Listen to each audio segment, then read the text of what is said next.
السلام علیکم و رحمت الله و برکاته. دوستان و برادران عزیز، الله سبحانه و تعالی هر یک کدیم و شما رو نیابون باشه.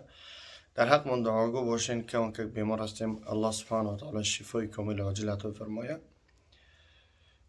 در مترو لوبلینای برادر ما و شما حاجی یعنی جای حجامک شده است. حجامه 1000 روبل میتونین که انشاءالله که زنگ بزنین.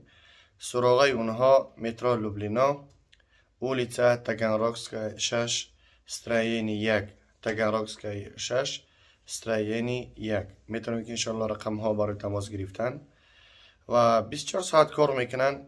میتونید که زنگ بزنین و با جو مکان اونها رو برین، انشالله که همیشه در خدمت هستن.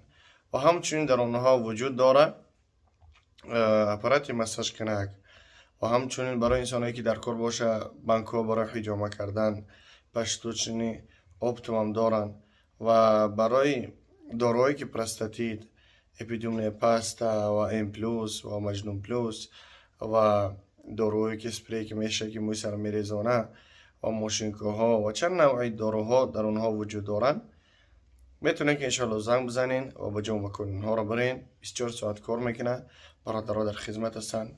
الله سبحانه و تعالی صفی چنان برادرها زیاد بکنه تا اینکه در خدمت دین اسلام باشن.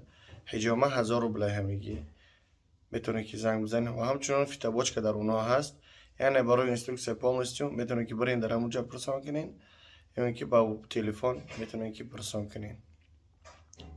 در حق ما دعاگو باشین. بنده کم مگه بیمار است، نتونستیم امروز خدمت خود رو برسانیم در مردم و انشاءالله که امیدوار هستیم که چیزی که در دستمون میآید به قدر استطاعت به فضل کرم الله انشاءالله که در خدمت هستیم.